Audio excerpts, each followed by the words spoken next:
Many years ago, in the heart of the unapproachable East, a couple of young thatchers, the Stayanogas, realized that their business wasn't going to be enough to provide for them and the child they wanted to have. They decided that they needed to make a change.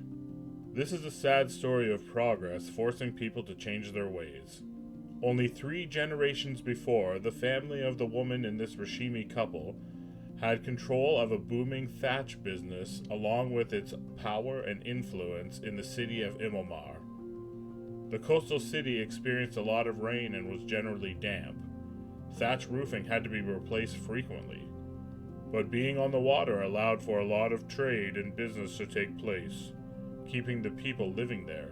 As the area got more prosperous from this trade, slate and shingle roofs became more and more popular. They sold their large manor house and moved out of the city. Deciding that they would become crofters, they used their savings to purchase a cottage northeast of Imomar in the northern portion of the Imomar Vale.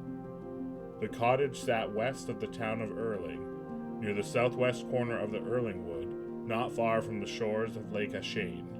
This was quite a big change for the couple used to city life. They struggled to get the farm operating successfully in the first few years and had to use much of their savings to buy food to survive. They tried to gather berries from the nearby woods, but the people in the town of Erling warned them to stay out of the woods. They started praying to the Forest Queen to help them. They relied heavily on foraging to have enough food to eat. They tried hunting but never could figure that out. They believed that Maliki, the goddess of the forest, heard their prayers and helped guide them to new berry patches. In her honor, they spent some of their money on a large painting of a gold-horned, blue-eyed unicorn head facing left, and placed it above their fireplace to pray to in times of trouble. It was into this environment that they welcomed their daughter Navarra. Navarra Stayanoga grew up helping her parents on the farm. She spent a lot of time with her mother building the walls around the fields and foraging for berries in the forest as soon as she could walk on her own. She learned what plants were good to eat and which were not when she was very small. She learned about many types of plants and how to use them when she was just a girl. As she got older, her father gave her a small bow and some arrows he made. She had seen him trying to hunt and wanted to be like her dad. From this time on, she spent more time with her father, walking along the edge of the woods, checking their traps and looking for animals to hunt. Navarra was naturally a good huntress from the start, much better than her father.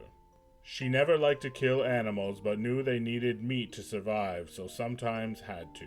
She was very careful about how she hunted. Many times she would come home with nothing, only because she didn't want to kill any of the cute little critters. She was very good, and she had a great respect for the animals and for the forest. When she was a teenager, her parents would let her hunt on her own, trusting her to stay close to home. But she sometimes would creep into the edge of the Erlingwood. Her parents had told her it was dangerous to go into those woods, but she never really knew why. The Waiklaren were why. The Waiklaren were the rulers of the land. They were respected wise women who were very powerful witches said to control hostile spirits. They kept the mean, angry ghosts under control so that the world was a safer place. All forms of government consulted the witches of Rashomon for advice and always followed what they were told. These spiritual leaders were above the law in Rashomon. There are 3 levels of Waiklaren. The Ethran is a novice. A full Waiklaren is a Hathran, which means learned sister. The most powerful of them is called Othlar, which means true one, and they are very powerful indeed. These women mostly live in the town of Erling or nearby. They wear masks most of the time, except when they are in the woods together with their fellow witches. Most of their time in the woods is spent brewing a very special drink called Juild. They have secret ceremonies and do their business in the woods. Juild, or fire wine, is considered to be the national drink of Rashomon, and is only brewed by the Waiklaren. It is a thick, dark reddish-brown alcoholic beverage that creates the feeling of a fire in the belly of anyone who drinks it. It is said to be a kind of medicine. It is forbidden for anyone to trespass into the Erlingwood by penalty of death. Most of the Wyclaren are good and want to protect the land and keep the peace, but a small group wanted to be powerful and rule the world. These are called the Durthan. They tried to work with the evil spirits and wanted to attack Thay and force Thesk to pay tribute for using the Gold Road. They weren't all humans either. They are the sworn enemies of the Red Wizards of Thay. The more Navarra ventured into the Erlingwood, the higher the chances she would run across the Wyclaren, and eventually it happened. She heard some chanting in the distance and sneaked up slowly to see what was causing this noise. From all her hunting and stalking of animals, she had become very good at sneaking. It was because her stealth abilities were so high that she was able to see the Wyclaren and sneak away, undetected. She was excited and scared and decided she wouldn't say anything to her parents. The next time, she wasn't so lucky though. A couple of months later, she stumbled into a meeting of the Wyclaren and got caught.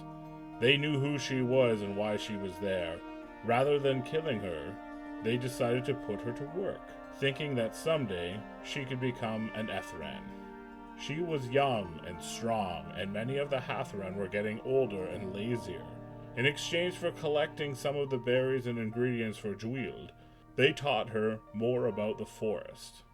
She got to be a better hunter with the skills she learned from them, but she still needed to help her family. She was trying to think of ways to make some gold to help buy some needed tools for the farm.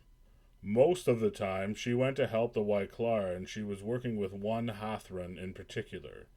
After many months of spending time around the woman, Navarra gets an idea and asks if she can take some of the Jwield and sell it in the city. The Hathran is outraged and says no way to that. But Navarra doesn't give up on the idea. Her parents have taken her to the city to see family over the years, and she's met some of her family's friends who are still important people in Imomar. She knows that with these connections, she can sell the Jwield at a high price for the Wyclaren. In fact, around Erling, the Jwield is sold for 15 gold pieces, but in most other parts of Rashomon it could be sold for 70 gold pieces. That is a big difference. After about a year of working for the Wyclaren and learning how to make Jwield and more about the forest itself, something happens. Navarra is gathering the special ingredients for Jwield and sees a group of Ethran and a couple of Hathran talking in a clearing. She finds this unusual because they are far away from the usual paths. Her sneaking skills were proficient by this time, so she was able to get close undetected to this unusual meeting.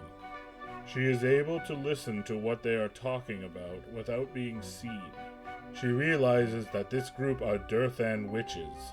She hurries back to the Hathran she always works with and tells her what she has heard. That these Durthan are planning an attack on Thay and need to be stopped. The Wyclaren search for then find the traitors and learn that they had been planning this for a long time and had been influencing events in Thay for years to weaken the defenses. This is the first time they have caught any Durthan since their vicious civil war years ago, called the Witch War. The Durthan are dealt with, and now Navarra has their trust, and the Wyclaren have plans for her future. As a reward, Navarra is allowed, under the supervision of one of their trusted associates, to go along to sell some Jwield in Imomar. That trusted associate is a rugged old wood elf named Farrell Willowlock. Navarra didn't know this, but the witches were already selling small amounts of Jwield in Imomar to keep the demand high and to maintain their influence in the city. Every second full moon, the old elf would load some barrels of Jwield into a wagon and haul it down to Imomar. He was a savvy ranger and could get there and back without running across too many other people, so it was a safe path. Navarra gets the permission of her parents, and they even arrange for a place for them to stay while they are in the city with some of the Stayanoga family. Navarra and Farrell make regular trips to Imomar to sell Jwield for a couple of years. Farrell tells her stories and teaches her lessons. He is an older hermit who ran from a dangerous past and settled in the Erlingwood, thinking no one would ever find him there. He talks about growing up in the west near the town of Everlund, on the edge of the high forest. He has long talks about religion with Navarra, who is a strong believer of Maliki, while the wood elf is a follower of Sylvanus, the Oak Father. Their gods are allies, so the discussions are generally friendly. When Navarra reaches the age when most young Rashimi men are leaving on the Dajema, she gets restless too and wants to make a mark on the world. The Dajema is a coming-of-age tradition where young Rashimi men travel to foreign lands to see and understand more of the world. Navarra convinces Farrell to teach her a few things. He likes her and starts to train her in combat and archery. She learns a lot from him over the 2 years or so that they are traveling together to Imomar, 4 to 5 times a year. Over time, they become friends and talk about selling more Jwield to more people. They start to make a plan to sell in a trading city outside of Rashomon where the price would be 120 gold pieces or more.